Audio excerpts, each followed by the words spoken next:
देखें आज एक तो मेरी अपनी जो है दरखास्तें थी और भी हमारे रहनुमाओं की दरखास्तें थी और खान साहब की भी पटिशन उस हवाले से जो उनकी कागजात नामजदगी जो है वो मुस्तरद हुए थे उस हवाले से हम आए हुए थे। अब बात यह है कि जो इतराजात लगाए गए हैं खान साहब की पटिशन को अगर ले लें मियाँ वाली के कि जनाब ये जो है इनको सजा याफ्ता है और इनकी कन्विक्शन बाकी है, तो अभी तक तो जो लाइफ टाइम डिस्क्वालिफिकेशन है वो नवाज शरीफ साहब की भी बाकी है। उनके अगर कागजात जो है एक्सेप्ट किए गए हैं तो खान साहब के क्यों रिजेक्ट किए गए? और जो डिस्क्वालिफिकेशन के हवाले से जो दरखास्त है हमारी सुप्रीम कोर्ट में, उसके ऊपर फौरन जो है वो फैसला होना चाहिए। अगर हाई कोर्ट में पहले लेट किया गया है तो अब क्यों लेट किया जा रहा है? क्या सिर्फ एक शख्स जो है वो टारगेट है? क्या सिर्फ एक शख्स को जो निशाना बनाया गया है? तो क्यों बनाया गया है? और अगर दूसरी तरफ नवाज शरीफ साहब बाहर से आते हैं बादशाह सलामत और उनको आकर क्लीन चिट दे दी जाती है हफ्ते 10 दिन के अंदर, तो खान साहब के केस के ऊपर क्यों नहीं समाअत हो रही? अगर एक शख्स की दरखास्त ना सुनकर उसके ऊपर डिसीजन ना देकर उसको इलेक्शन से बाहर करना, जो कि इस मुल्क की सबसे बड़ी पॉलिटिकल पार्टी का सरबराह है, तो क्या ये समझते नहीं है आप कि ये नाइंसाफी है इस मुल्क के साथ?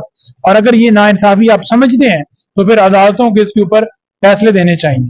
सर ये जो पीटीआई की जितनी भी फर्स्ट ईयर लीडरशिप है उनके कागजात मुस्तरद कर दिए गए हैं, आपके कागजात भी मुस्तरद कर दिए गए हैं, इसमें कोई कानूनी नुक्ता है जिसकी वजह से कागजात मुस्तरद किए गए हैं कि जानबूझ के कागजात मुस्तरद कर दिए गए हैं? किस चीज का खौफ है इनको? तो देखिए खौफ है इमरान खान का, खौफ है उसके किए हुए खंबे का। 7% सर्वे आया है मरीन का, उस हल्के से जिस हल्के से मैंने दरखास्त दी है, और दूसरा जो सारा सर्वे बोला है वो पीटीआई के हक में बोला है। इसलिए तो पैमरा ने भी कहा है ना कि सर्वे के ऊपर पाबंदी लगाएं, क्योंकि खौफ है इमरान खान का। आपने इलेक्शन कमीशन को मैनेज किया, निगरान हुकूमतों ने जितना हो सका उन्होंने लाकानूनियत की इंतहा कर दी, लोगों के घरों में छापे मरवाए गए, लोगों को अगवा किया गया, उनकी प्रॉपर्टियां सील की गई, उनके कारोबार बंद किए गए, उनके घरों को ताला लगाया गया कि वो घर में दाखिल ना हो सके। उसके बावजूद इमरान खान का वोट जो है वो बड़ा, वो टूटा नहीं। आपने उसको डिस्क्वालीफाई कर दिया, जेल में डाल दिया, उसकी पार्टी को जेल में डाल दिया, उसके बावजूद इमरान खान का वोट बड़ा, उसका कम नहीं हुआ। आपने बल्ले का निशान ले लिया, बल्ले का निशान पेशावर हाई कोर्ट ने दोबारा अलॉट कर दिया, आप दोबारा उसको चैलेंज करने के लिए पेशावर हाई कोर्ट में चले गए, उसके बावजूद आपने देखा कि वोट जो है वो बड़ा, बल्ले भी कंट्रोल नहीं आपसे हो पाया। आपने लोगों को नॉमिनेशन पेपर जमा करवाते हुए गिरफ्तार किया, आपने उनके तईद कुनिंदों, तजवीज कुनिंदों को उठाया, उसके बावजूद लोगों ने सबसे ज्यादा दरखास्तें जमा करवाई। आप कहते थे कि इनके पास जो है वो उम्मीदवार ही नहीं है, 2400 उम्मीदवार है हमारे मुख्तलिफ हल्कों से जिन्होंने दरखास्तें जमा करवाई। आपने देख लिया कि अब भी ये टूट नहीं रहे और इनके उम्मीदवार भी हैं और इनका वोट जो है बढ़ रहा है। अब आपने ये सोचा है कि अब इलेक्शन के अंदर मजीद डिले, हमारी कैंपेन के अंदर डिले करने के लिए आपने दरखास्तें रिजेक्ट कर दी। दरखास्तें रिजेक्ट की हैं तो अब कोर्ट में मामला है तो वो भी 10 तारीख तक आपने उनको स्पेस दिए कि 10 तारीख तक डिसाइड करें, ताकि ये लेट हो और वो जाकर हल्कों में कैंपेन करें। लेकिन जितने हथकंडे कर लें, 8 फरवरी को जो रिजल्ट आएगा वो कप्तान होगा। तो सर ये जो लास्ट क्वेश्चन है, ये बताइए पीटीआई की नेक्स्ट हिकमत अमली क्या है? अगली हिकमत अमली क्या करने जा रही है पीटीआई? तो देखें जो पीटीआई है वो तमाम फैसलों को चैलेंज कर रही है, और जो जिस तरह से साइफर केस चलाया जा रहा है वो भी आपके सामने उसमें स्टे है, तो इन्हें इलेक्शन कमीशन तो इन्हें अदालत की कार्रवाई कर रहा है।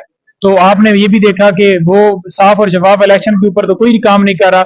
जिन्होंने पूरे मुल्क के अंदर तो इन्हें इलेक्शन कमीशन की है, उनके ऊपर कोई तो इन्हें इलेक्शन कमीशन की कार्रवाई नहीं है, सिर्फ इमरान खान या उसकी पार्टी टारगेट है। तो मैं ये समझता हूँ कि तमाम अदारों को बाइस नहीं होना चाहिए, बल्कि गैर जानबदारी का मुजाहरा करते हुए मुल्क के अंदर लोगों को इंसाफ फराहम करना। आप इमरान खान को बाहर आता हुआ देख रहे हैं इलेक्शन से पहले? देखिए इलेक्शन से पहले अगर 2 केसेस देखे जाएं तो ये ऐसे केसेस हैं जिनके ऊपर ना इमरान खान ने कोई बेनिफिट लिया है। अगर तोशाखाना की बात की जाए तो तोशाखाना के अंदर पहले ही सजा हो चुकी है और वो सजा सस्पेंड हो गई है, और नैब के अंदर जो चलाया जा रहा है उसमें भी यही कहा गया कि अथॉरिटी का गलत इस्तेमाल हुआ है। कानून ये कहता है कि अगर एक एक्ट होगा तो उसकी एक कार्रवाई होगी, लेकिन यहाँ पर 3 चल रही है।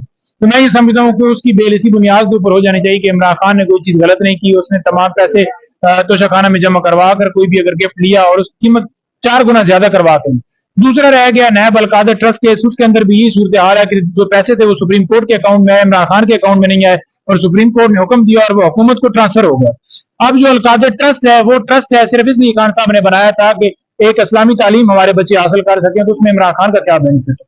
ये 2 केसेस हैं, इनके अंदर अगर ये मेरिट के ऊपर सुने जाए तो किसी सूरत बेल खान साहब की रिजेक्ट नहीं हो सकती, लेकिन फिर भी अगर रिजेक्ट करेंगे तो फिर हम उसको चैलेंज करेंगे। इसके अलावा किसी और मुकदमे में गिरफ्तारी नहीं है, लेकिन इनसे कोई अच्छी उम्मीद नहीं है। अगर इनमें खान साहब की राय होती है तो ये एक नए मुकदमे में नॉमिनेट करके खान साहब को अरेस्ट कर लेंगे।